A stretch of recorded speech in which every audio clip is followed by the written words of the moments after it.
वह शख्स जिसके हाथ में ये वसीयतनामा है, स्वर्गवासी होने के बाद वसीयतनामा करता का फोटो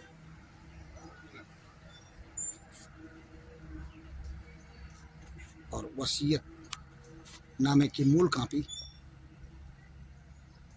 जिसने दाह संस्कार किया।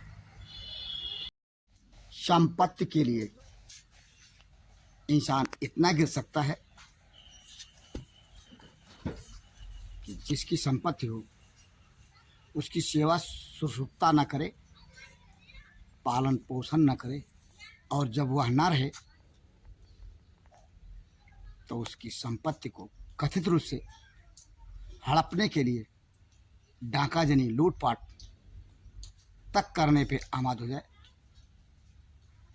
यदि ऐसे मामले सुनने को मिलते हैं तो फिर इंसानियत मर गई है ये कहा जाए तो गलती होगा। एक ऐसा ही मामला जनपद सिद्धार्थनगर के शोहरतगढ़ थाना क्षेत्र अंतर्गत स्थित ग्राम डफरा में कथित रूप से घटा, जिसकी पड़ताल करने के लिए भंडापुर पहुंचा है जनपद सिद्धार्थनगर के ढबरुआ थाना क्षेत्र अंतर्गत स्थित ग्राम सभा अहिरौला के टोला खैरहनिया में उस जगह जहां से मामले की कहानी के पात्र जो प्रभावित होते हैं उनका निवास स्थान है। आइए मामले को समझते हैं उन्हीं लोगों से जो इस लूटपाट की घटना को प्रभावित होने के स्थिति में आज पुलिस से शिकायत करने को विवश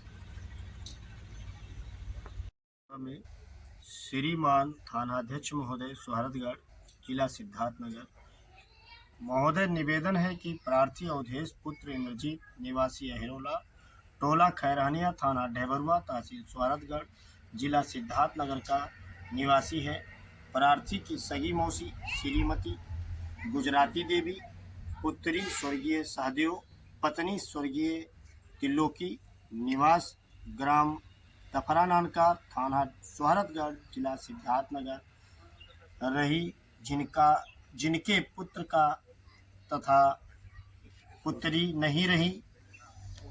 इसलिए प्रार्थी की मौसी हम प्रार्थी को भाई प्रार्थी कौशल पुत्रगण इंद्रजीत को अपने साथ रखते हुए पुत्रवत आचरण व्यवहार करती रहीं और हम प्रार्थी व परिवार प्रार्थी के सेवा जतन एवं व्यवहार से खुश व संतुष्ट होकर रजिस्टर्ड वसीयत नामा दिनांक 17/1/2015 लिखा दिया था, जिसके आधार पर हम प्रार्थी व भाई प्रार्थी कौशल ही उनके जायज व कानूनी वारिस हैं।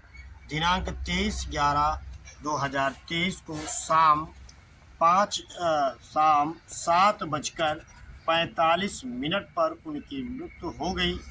दाह संस्कार हेतु दिनांक 24/11/2023 प्रार्थी व प्रार्थी के सभी पुरुष सदस्य अयोध्या जी चले गए थे। घर सूना पाकर हम प्रार्थी की मौसी के दूर के पटीदार अमर पुत्र ओम प्रकाश, राजेश पुत्र अर्जुन, अर्जुन पुत्र केवल प्रसाद, शेषनाथ पुत्र सहदेव, विजयनाथ पुत्र सहदेव, ओम प्रकाश पुत्र इंद्रमणि, गीता पत्नी स्वर्गीय कैलाश, सुनीता पत्नी शेषनाथ, तारा पत्नी ओम प्रकाश, वेदमती पत्नी अर्जुन, प्रेमलता पत्नी राजेश एक राय हो व गोलबंद हो आवासीय मकान में लगे सातों ताला तोड़कर प्रार्थी की मौसी एवं बहन का जेवर मूल्य लगभग 10 लाख रुपए, बर्तन लगभग 50,000, घर गृहस्थी का अन्य सामान एवं अनाज गेहूं लगभग 10 कुंटल, चावल साभा 10 कुंटल, काला नमक चावल 2 कुंटल उठा ले गई। जिसकी जानकारी गांव डफरा जाने पर हुई है।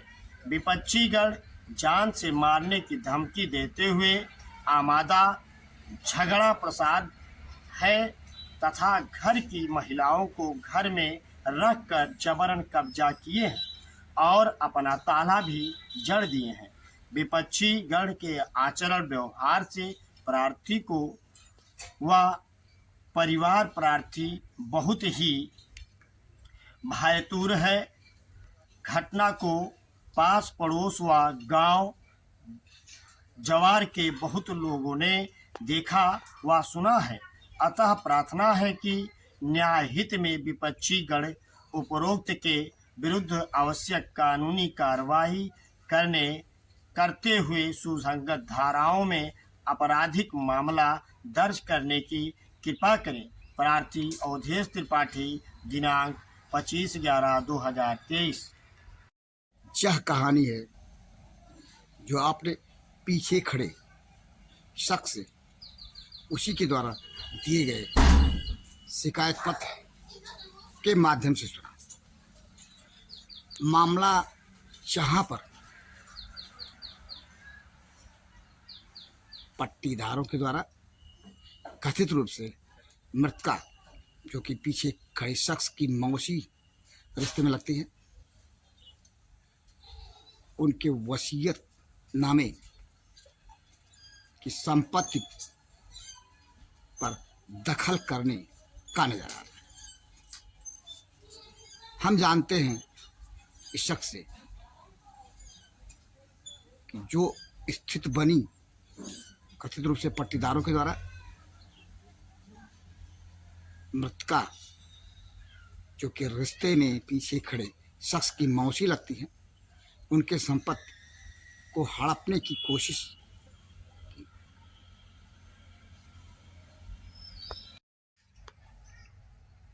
आपने किसका दाह संस्कार किया है जो इस बेस में नजर आ रहे हैं दाह संस्कार वाले?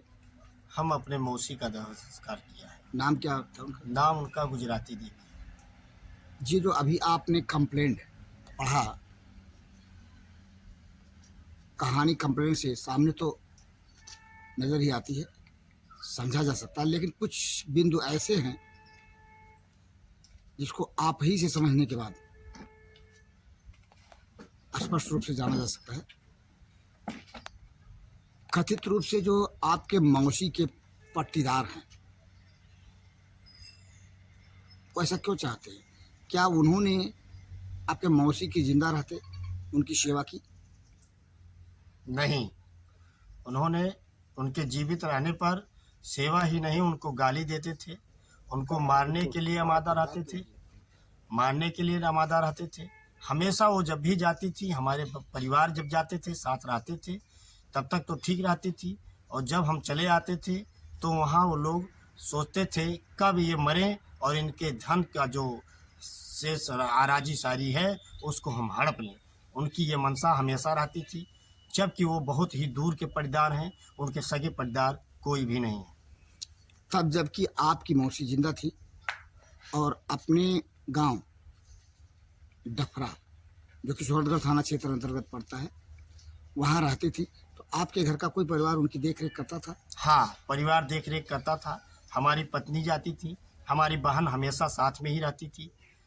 कई सालों से, लगभग 20 साल से हम उनके संरक्षक रहे और हमारे सारे परिवार उनके संरक्षण में उनकी सेवा करते रहे। तो क्या ये समझा जाए कि आपके मौसी के स्वर्गवासी होने के बाद जो उनके नाम की संपत्ति, जैसा कि बता रहे हैं, आप के परिवार के नाम से वसीयत कर दी उन्होंने, उस पर कोशिश उनकी है पट्टीदारों की हड़पा जाए? हड़पने की कोशिश है? उनकी कोशिश पूरी है कि संपत्ति को किसी न किसी तरह से चाहे मार दिया जाए, उन्हें जान से ही क्यों ना मार दिया जाए उनके परिवारों को, और मार कर हम इस संपत्ति को अपने अधिकार में ले लें। उनकी पूरी मंशा यही है। आपने दरखास्त में, जो आपने दरखास्त दिया जी, प्रार्थना पत्र में यह भी जिक्र किया है कि आप लोगों की जान माल का खतरा है मौसी के पट्टीदारों से। जी, उनसे हमें बहुत ही भय लगा जब उन लोगों ने धमकी दिया कि आओ, तुम इस गांव में हल्ले नहीं देंगे तुम्हें जैसे ही हम घर के सामने पहुंचे, तैसे उन लोगों ने अपनी सारी साजो साज के साथ हथियार बंद होकर सभी लोगों ने हम पर हमला करना शुरू किया, जिसके कारण हम भागने लगे और भागकर हम अपनी जान बचाई और थाने पर जाकर हमने प्रार्थना पत्र दिया। आपके साथ कोई और था? हमारे साथ हमारा भाई था जिसका नाम कौशल है। तो दोनों भाई भाग करके अपनी जान बचाए और जान बचाए और सीधे हम थाने के रुक किए और थाने पर जा पहुंचे। तो ये जो आपने शिकायत की है, ये शिकायत किस तारीख को? कल 25 तारीख को हमने शिकायत किया है। यानी 25 नवंबर 25 नवंबर 2023 को हमने इसकी शिकायत। पुलिस से आपको, मैंने सूरतगढ़ पुलिस से क्या आश्वासन मिला? हमें आश्वासन मिला कि आप चाहिए और हम इसकी कार्रवाई कल करेंगे। कल का डेट आज 26/11/2023 को और शासन दिया गया है कि हम सारी कार्रवाई 26 तारीख को यह करेंगे। आश्वासन पुलिस के किस अधिकारी ने दिया? पुलिस के अधिकारी सीओ साहब के द्वारा दिया गया है। सीओ सूरतगढ़। सीओ सूरतगढ़। उन्होंने कहा आप इस अवस्था में आए हैं, इस अवस्था में आपको यहाँ नहीं आना चाहिए था, आप यहाँ से जाएं। किसी भी व्यक्ति के द्वारा अपनी प्रतिनिधि दर्ज करवा सकते थे, आपको यहाँ आने की जरूरत नहीं थी, क्यों यहाँ चले आए? जिसके कारण यानी हम वहाँ पुलिस से- ने आश्वासन दिया मामले को दर्ज कर कार्रवाई करने का। हाँ, मामला दर्ज करके कार्रवाई करने का आश्वासन दिया है। उसी आश्वासन पे आप अभी इंतजार कर रहे हैं? अभी पुलिस द्वारा इंतजार कर रहे हैं। कार्रवाई किए जाने का। कार्रवाई की जाएगी, हम इसी के लिए इंतजार कर रहे हैं कि थाना से हमें कोई सूचना मिलेगा जिसके तहत हम उसकी कार्रवाई को देखेंगे क्या हो रहा है। आपके मौसी के घर पर इस समय पट्टीदारों के द्वारा कथित रूप से ताला जड़ दिया गया है लूटपाट के बाद। हाँ, कथित तौर पर नहीं, देखने के अनुसार हमारा जो ताला लगा था वह ताला वहाँ नहीं है, हम चाबी लेकर गए थे। हमारी चाबी हमारे पास रखी हुई है और वहाँ दूसरे ताले लगे हुए हैं। यानी आपका दावा यह है कि मौसी के प्रॉपर्टी पर उनके दूर के पट्टीदार कब्जा करना चाहते हैं, उनके नहीं रहने पर। उनके न रहने पर दूर के पट्टीदार उस पर कब्जा जमाना चाहते हैं और कब्जा कर रहे हैं। मानते हैं लूटपाट भी हुआ? मानते नहीं है, हकीकत है जो लूटपाट किया गया है। जो आप दिखा रहे हैं दरखास्त में, कंप्लेंट में लूटपाट की गई है, उसका आकलन कैसे किया? आकलन हम स्वयं रखे हुए थे, हमारा परिवार वहाँ रहता था, तो हमें आकलन करने की क्या जरूरत? हमारा ही रखा या हुआ सामान था, तो हमको नहीं पता हमारा सामान कितने का है। क्या सचमुच 10 लाख रुपए के आसपास के मूल्य की डकैती की हुई है जी। पट्टीदारों के द्वारा? जी, पुराने जेवरात थे जो हमारे मौसी के द्वारा रखे गए थे, जो कई मूल्यवान थे, असरफी तक के उसमें सिक्के रखे हुए थे। बहन के शादी के लिए रखे गए जेवरात थे, जो बहन की शादी करनी है। तो 10 लाख रुपए की समूची लूटपाट की गई है। जी। चावल, हाँ, 10 कुंटल जेवरात। सावा चावल था, जिसमें 10 कुंटल लगभग गेहूं था और हमारे घर के तमाम बर्तन भी थे, जो पुराने जमाने के फूल के बर्तन थे, जो मिलाकर लगभग 50,000 के हो जाते हैं। वो सब चीजें लूट ली गई हैं। जितने बहुमूल्यवान चीजें थी सभी को उन लोगों ने लूट लिया है। कहीं ऐसी तो नहीं कि मौसी के ना रहने पर आपके द्वारा या आपके परिवार के द्वारा पट्टीदारों को फंसाने की साजिश हो? नहीं, ऐसा है ही नहीं। हम उनकी सेवा में फंस गए थे। जब वो गिरी, वहां जाने का हमको मौका ही नहीं मिला। हम और हमारी बहन और हमारे भाई सभी लोग दवा में ही व्यक्त रहे और वहां से लेकर जहां तक हो पाया हम गोरखपुर मेडिकल तक चलते रहे। दवा कराकर जब हम घर आए तो हमारी मौसी का यहाँ देहांत हो गया। यानी ये माना जाए कि आपके मौसी के ना रहने पर पट्टीदारों की गिद्ध दृष्टि आपके मौसी के प्रॉपर्टी पे लगी और उन्होंने लूटपाट किया। जी, उन्होंने पूरी दृष्टि लगाई थी, गिद्धों की तरह एकदम से लगे हुए थे कि जब वो मरे तुरंत हम उस धन को किसी न किसी हालात में किसी न किसी तरीके से लूट लें। उन्होंने फोन कर धमकी भी दिया था, अगर आप हमारे कहता अनुसार नहीं चलेंगे तो हम उस धन को किसी भी कारणवश आपको नहीं लेने देंगे, हम सब लूट लेंगे। उनका क्या कहना था आपसे?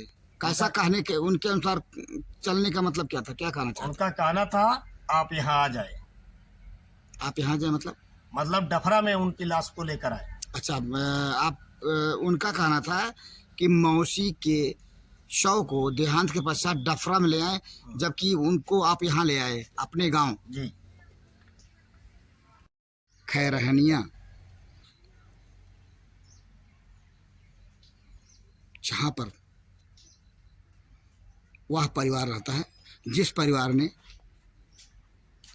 एक वृद्ध की सेवा की और उसके नहीं रहने पर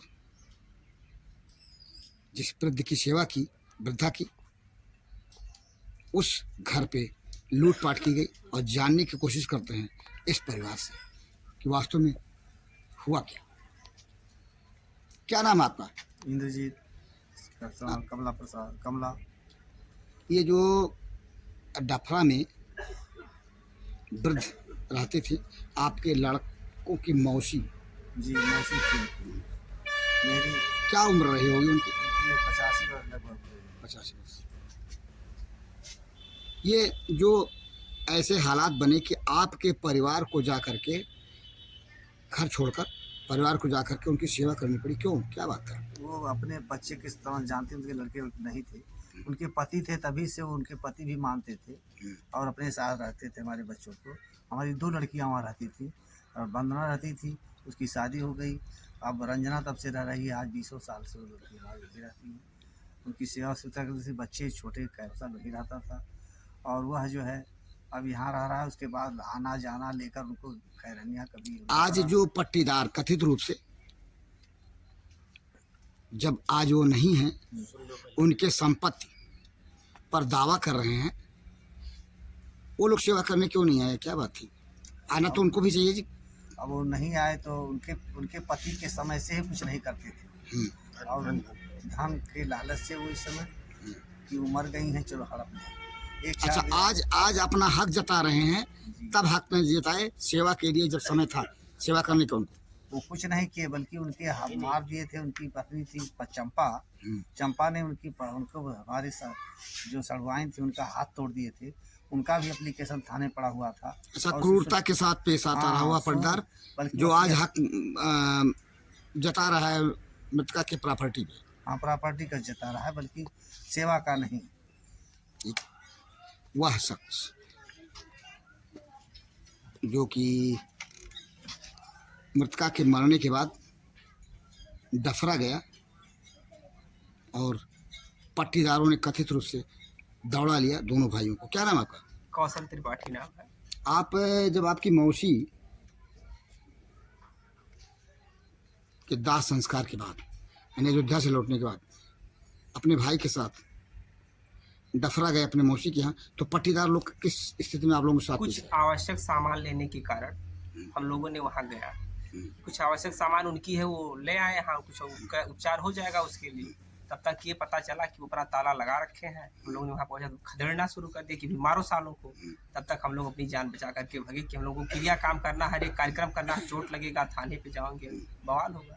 आप लोग अपनी जान की सुरक्षा हेतु वहाँ से भाग लिए, फिर आकर के पुलिस में आप लोगों ने कंप्लेंट किया।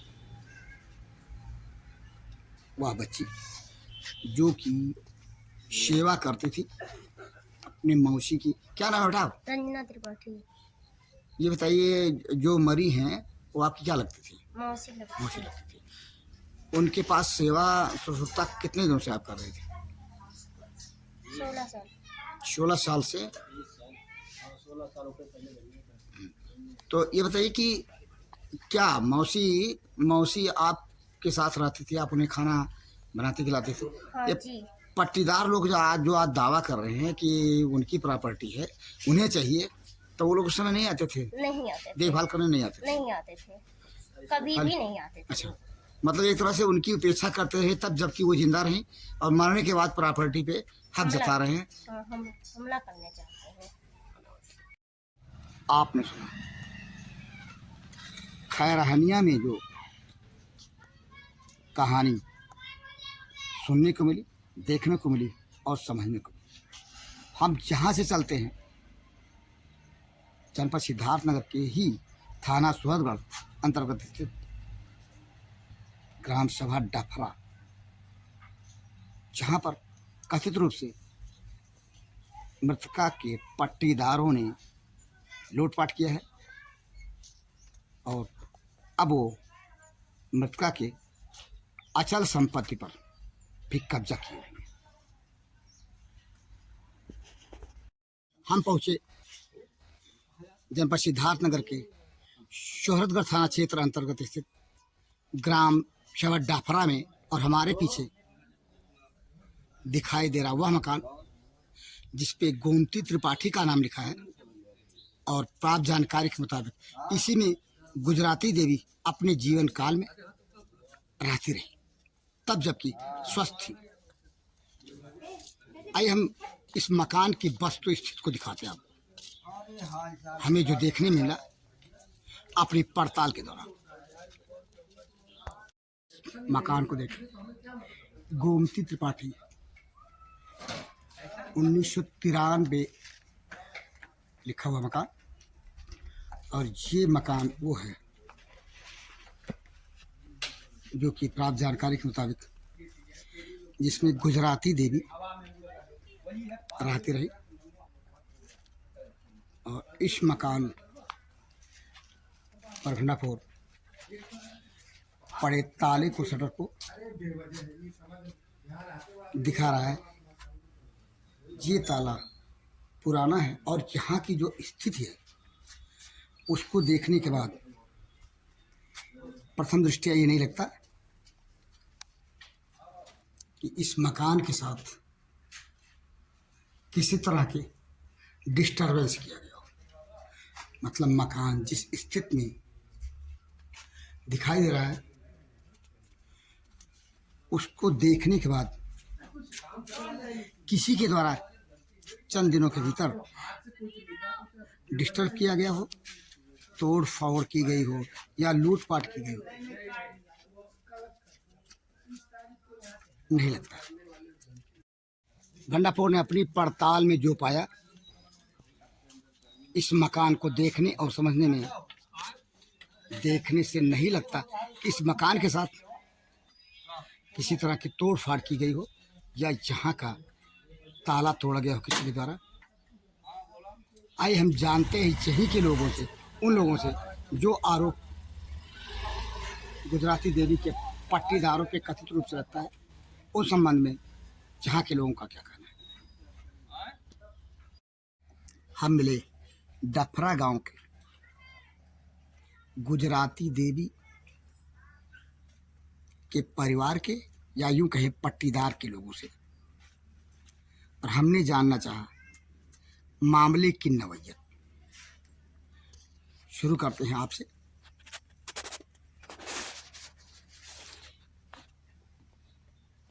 ये क्या मामला है गुजराती देवी के अंत्येष्टि को लेकर के, आप बताएं। गुजराती देवी यहाँ की बहू हैं, डफरा नानकर की। खरनिया में उनका मैके था। यहाँ उनको ब्रेन हेमरेज हुआ डफरा में। यहाँ से दवा करवाने रिश्तेदार ले गए गोरखपुर मेडिकल कॉलेज ने रिफ़र कर दिया कि जाइए इनको दान पुण्य करवाइए। जब यहाँ के लोगों को पता चला तो लोग गए कि लड़की का डोली निकलता है मैके से, अर्थी निकलता है ससुराल से, तो आ करके अपने ही यहाँ ससुराल में ही उनका प्राणांत हो और यहाँ उनका दाह क्रिया हो। यही उद्देश्य लेकर के लोग वहाँ गए थे, और वहाँ के रहने वाले, खरनिया के रहने वाले लोग कहे नहीं, इनको यहीं मरना है, हम लोग इनका क्रियाक्रम स्वयं करेंगे, वहाँ नहीं जाने देंगे। फिर आप लोग वापस आ गए? हाँ, वापस आ गए। एक अन्य शख्स जो कि उस दिन गया था गुजराती देवी को लेने वालों में से, क्या नाम आपका? शेषनाथ त्रिपाठी। शेषनाथ जी, आप भी गए थे उस दिन? जी हम वहाँ गए थे। तो वहाँ जाने के बाद हमने यही कहा कि इनको जो है वहाँ भेज दिया जाए डफरा में, और डफरा जब ये जाएंगी तो अगर मान लीजिए प्राणांत हो जाता है तो हम लोग इनका दाह संस्कार कर देंगे। इस रिश्ते से वहाँ गए और उन्होंने जो है यहाँ भेजने से मना कर दिया और बेइज्जत भी किया। अच्छा, बेइज्जत किया जी। फिर आप लोग वापस आ गए? जी, हम वापस आ गए। फिर एक अन्य शख्स बुजुर्ग, उनसे जाने, क्या नाम आपका? प्रकाश त्रिपाठी। ये गुजराती देवी आपकी क्या लगती है? हमारी चाची लगती है। चाची लगती है। गुजराती देवी ने अपनी चल अचल संपत्ति को किसी को वसीयतनामा किया था या वरासत किया था? मुझे जानकारी नहीं। आपको जानकारी नहीं। गुजराती देवी कब मरी, बता पाएंगे? जानकारी नहीं। आपको जानकारी नहीं इस मामले से, गुजराती देवी, इससे आप अनभिज्ञ हैं। गुजराती देवी एक अन्य शख्स, इनसे जानते हैं युवा, ये क्या नाम है आपका? राजेश कुमार त्रिपाठी। आप भी उसी खानदान से हैं? गुजराती उसी देवी का? खानदान से हैं, वो हमारी दादी लगती थी और हम सब परिवार मिलके गए वहाँ पे।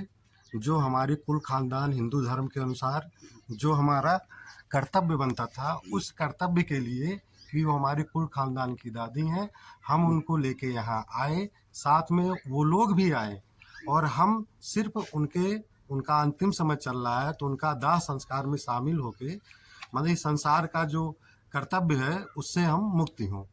और जब हम लोग उनको ये निवेदन किए उनसे, तो वो लोग मतलब उग्र रूप हो गए और उग्र रूप होके सीधा मना कर दिए कि हम वहाँ नहीं भेजेंगे। तो हम लोग चुपचाप फिर सब लोग वापस आ गए।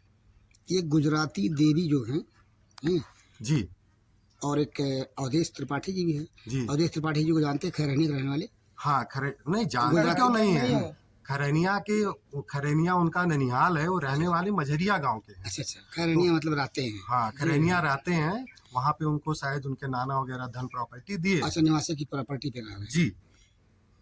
उनका आरोप है कि जो आप लोग हैं यानी गुजराती देवी के ससुराल पक्ष के लोग, जी, जिन्हें हम पटीदार कहें या जो भी रिश्ता है, हाँ, गुजराती देवी के संपत्ति पर जी, आप लोगों की कुदृष्ट रही, इस बारे में कुछ बोलेंगे? देखिए सर, गुजराती देवी 2015 में पहला बैनामा की, जो हमारी दादी लगती हैं, अपनी छोटी बहन सरोजनी त्रिपाठी के नाम से। अगर हमारी कुदृष्टि होती या हमारे घर परिवार खानदान की कुदृष्टि होती तो हम उसी समय आपत्ति लगाते, ठीक है, आपत्ति लगाते और उनसे मुकदमा करते। लेकिन हमारी कोई कुदृष्टि ऐसी उनके खिलाफ थी। वो स्वतंत्र हैं, वो जीवित थी, वो स्वतंत्र थी। उनका जहाँ इच्छा करे, जहाँ जैसे करे, बैनामा करें, जो मन करे वो करे।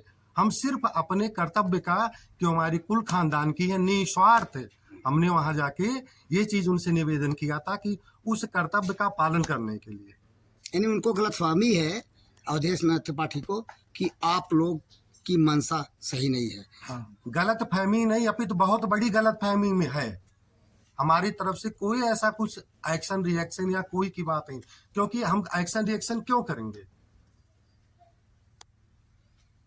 एक अन्य बुजुर्ग व्यक्ति, क्या नाम है आपका? चाचा जी? अर्जुन साहब। गुजराती देवी आपकी क्या लगती थी? चाची। चाची लगती थी। उनकी मौत के बाद अवधेश नारायण त्रिपाठी ने आग दिया, जबकि हक आप लोगों का बनता था।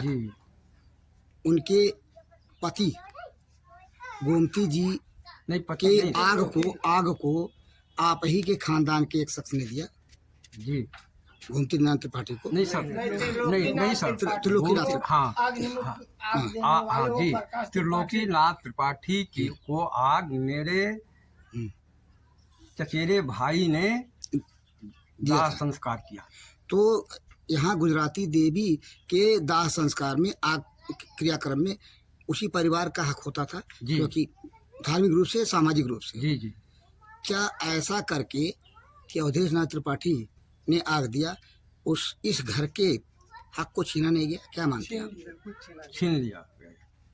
उसी हक को मांगने आप लोग उस दिन गए थे जी, और जहाँ गलतफहमी उन लोगों के अंदर हुई हाँ, कि आप लोग कुछ और उद्देश्य रखे हुए, यानी जो आरोप इनका है वो गलत माना जाए। हाँ जी, बेबुनियाद कोई। आप फिर कुछ कहना चाह रहे हैं? देखिए, वो जो भी सोच रहे हैं कि हम उनका, वो लोग हमारे ऊपर क्या कहते हैं, रिएक्शन करेंगे या हमारे ऊपर क्लेम करेंगे, ऐसा कुछ भी नहीं है। उनके दिमाग में जो वहम, उन्हें तो आज खुद आना चाहिए। अगर मीडिया को बता रहे हैं, हमारे भी मन में कोई क्लेम होता, क्या वो यहाँ अवधेश नाथ त्रिपाठी या उनका भाई यहाँ नहीं आए थे मरने के बाद? गुजराती देवी के मरने के बाद नहीं आए थे जी, नहीं कोई सूचना भी, मतलब वो आए ही नहीं? नहीं, बिल्कुल कोई नहीं। यहाँ की स्थिति को समझे बगैर ही उन्होंने गलतफहमी पाल लिया, ये माना जाए। बल्कि वो हमें वहाँ पे बेइज्जत किए। हमारे चचेरे बाबा को सीधे सी, हमारे जो चचेरे बाबा मरे यानी गुजराती देवी के पति, उनको जब हिंदू धर्म के अनुसार की मृत्यु हो जाती है, पचका है, तो उनको अयोध्या में शरीर प्रवाह किया जाता है। ये सारा संसार जानता है। तो वही सब लोग किए, लेकिन वो जो श्री इंद्रमणि त्रिपाठी खरैनिया के इंद्रजीत त्रिपाठी खैरनिया के रहने वाले हैं। उन्होंने आक्रामक होके बोला कि ऐसा है कि आप लोगों ने फेंकवा दिया, जबकि उस समय वो भी मौजूद थे। वो समय वो उनके दोनों बेटे अवधेश और कौशल त्रिपाठी, इंद्रजीत त्रिपाठी के बेटे अवधेश और कौशल त्रिपाठी, तीनों परिवार उनका मौजूद था। नहीं, गुजराती भी थी और उनकी पत्नी वहाँ गुजराती भी थी, तो वहाँ पे उनको ऑब्जेक्शन नहीं करना चाहिए। आज ऑब्जेक्शन करने आज आप ऑब्जेक्शन कर रहे हो वहाँ अपने घर। क्या ऐसा कोई है इस संसार में, अगर इतना है कि मेहमान हमारे यहाँ भगवान होता है, तो वहाँ जाके हमें बेइज्जत तो करेंगे? हाँ, ये आतिथ्य परंपरा के खिलाफ है। आप वही हमारे घर आ जाए होते, वो मीडिया को बताए कि भैया मीडिया चले, तो वही हमारे घर आए होते, तो उनको हम क्या अपमान करें? आप लोगों का अगर ऐसा भाव है तो मतलब सराहनीय भाव है। हाँ। नहीं, हम लोगों का यही है। लेकिन आपने सुना गुजराती देवी के ससुराल वालों को, या यूँ कहे उन पट्टीदारों को जो गुजराती देवी के रिश्ते में भी कुछ लगते हैं, और इनकी जो मनसा है, प्रथम पक्ष इनकी मनसा को या तो समझ नहीं पाया या समझ करके नासमझी कर रहा है। इनकी मनसा कतई यह नहीं कि गुजराती देवी के संपत्ति पर कुदृष्ट डाले। इनकी मनसा कतई यह नहीं कि गुजराती देवी को धार्मिक, सामाजिक और पारिवारिक रूप से अंतिम संस्कार में हक हर किसी को न मिले। ये हर किसी को हक देना चाहते हैं, और गुजराती देवी के संपत्ति से, जैसा कि इन्होंने बताया, इन्हें कुछ लेना देना नहीं। गुजराती देवी के रिश्तेदार बेशक ही क्यों ना उल्टा सीधा अर्थ लगाते फिरे। अपनी इस रिपोर्ट के साथ भंडापुर के लिए जनपद सिद्धार्थनगर के शोहरदगढ़ थाना क्षेत्र अंतर्गत स्थित ग्राम सभा डफरा के पट्टीदारों के बीच से गुजराती देवी के मैं बीपाल भारती।